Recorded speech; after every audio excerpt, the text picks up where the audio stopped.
Salam sejahtera bagi kita semua. Assalamualaikum warahmatullahi wabarakatuh.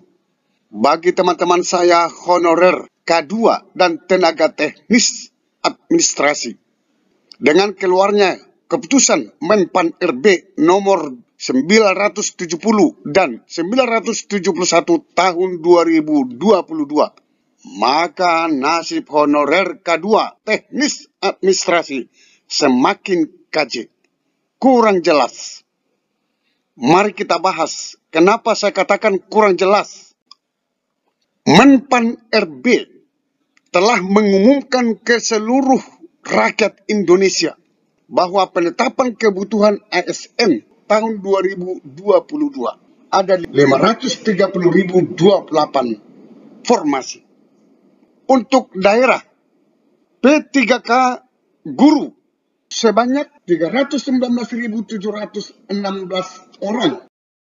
Pemerintah sudah mengeluarkan Permenpan RB nomor 20 tentang pengadaan P3K guru di instansi pemerintah daerah.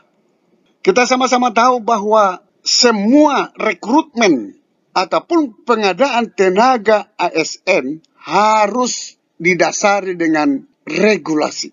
Rekrutmen ASN harus didasari dengan aturan-aturan. P3K guru sudah dikeluarkan oleh Kemenpan. Sekarang P3K tenaga kesehatan itu juga sudah dikeluarkan keputusan Menpan RB nomor 968 tahun 2022 tentang seleksi P3K kesehatan. Sekarang P3K tenaga teknis untuk honorer K2 tenaga teknis administrasi.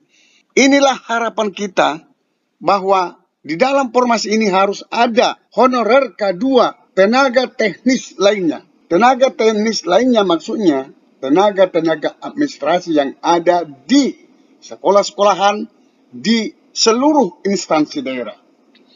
Ini ada formasinya sebanyak 27.608.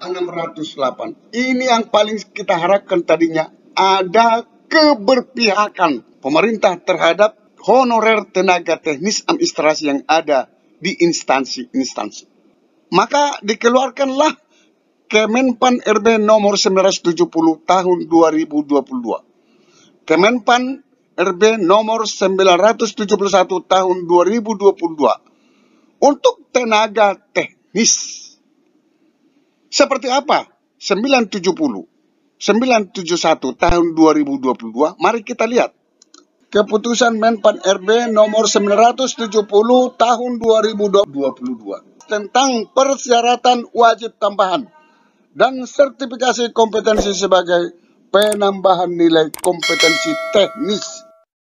Ini diperuntukkan untuk jabatan fungsional teknis. Tidak ikut honorer K2 tenaga administrasi. Ini hanya dipergunakan untuk fungsional teknis. Jabatan fungsional teknis itu hanya ada 30. Ada di daftar lampiran surat Kemenpan 970 ini. Artinya, honorer K2 tenaga administrasi tidak masuk di dalam Kemenpan RB ini. Ini dikeluarkan pada tanggal 20 Oktober 2022. Kemenpan RB Abdullah Azwar Anas. Kita lihat keputusan Menpan RB nomor 971 tahun 2022 tentang nilai ambang batas kelulusan daripada jabatan fungsional teknis. Artinya, keputusan Menpan RB nomor 970, 971 tidak ada disebut di sana tenaga administrasi teknis. Maka masa depan honorer K2 tenaga administrasi semakin kajik ataupun semakin kurang jelas. Sepertinya pemerintah menganggap bahwa honorer K2 ini tidak ada. Kenapa? Di regulasi aturan pun tidak masuk tenaga honorer teknis administrasi. Sementara mereka ini sudah tua-tua. Sebenarnya ini kan harus berpihak pemerintah kepada mereka ini. Karena tidak lama, umurnya mereka sudah ada 50, sudah ada 40. Ini sebenarnya didahulukan. Ini tidak ada perhatian pemerintah untuk mengangkat mereka menjadi ASN. Saya coba jajaki bagaimana sebenarnya pendapat-pendapat daripada tenaga honorer tentang keputusan Menpan RB nomor 971 tahun 2022. jpnn.com, media online terkemuka, menyampaikan keputusan Menpan RB 971 tahun 2022 bikin honorer K2 teknis administrasi sakit hati.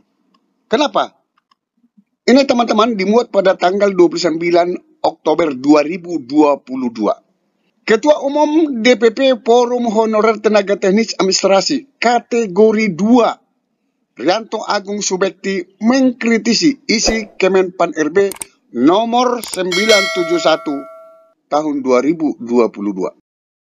Regulasi yang mengatur tentang nilai ambang batas seleksi kompetensi pengadaan P3K untuk jabatan fungsional ini dinilai tidak berkeadilan. Itung, sapaan akrab Rianto, mengatakan Kemenpan RB 971 tahun 2022 yang diterbitkan pada Senin 24 Oktober 2022 betul-betul membuat para honorer teknis administrasi merasa dianaktirikan dan sepertinya sudah dianggap tidak ada lagi. Wow, ini sangat menyakitkan. Menpan RB 971 tahun 2022 jadi bukti ketidakberpihakan pemerintah kepada honorer K2 teknis administrasi, kata Itung.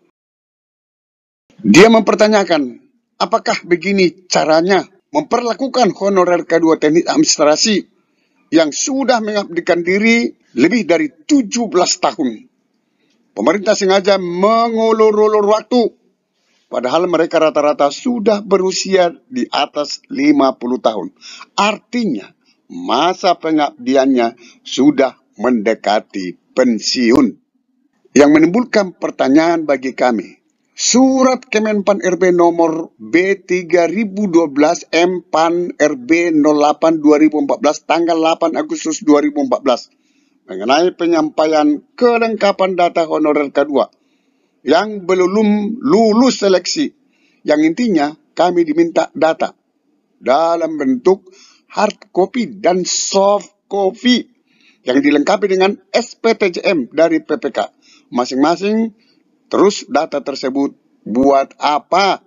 Surat itu, kata Itung, yang membuat honorer K2 berharap banyak kepada pemerintah untuk secepatnya menyelesaikan masalah ini. Andai saat pasca tes CPNS 2013 bagi honorer K2 yang tidak lulus langsung diberikan surat pemberhentian, mungkin masalahnya akan lain. Tidak ada seperti sekarang ini, tambah kacau dan amburadul. Dokumen perjuangan honorer K2 yang kami kumpulkan hampir 9 tahun dan telah disusun akan menjadi sebuah dokumen sakti bagi pemerintah telah mempermain-mainkan kami, tegas itu. Sampai ketemu pada video berikutnya di channel ini. Jangan lupa dukung terus channel ini dengan cara klik subscribe, like, dan loncengnya. Semoga bermanfaat. Wassalamualaikum warahmatullahi wabarakatuh.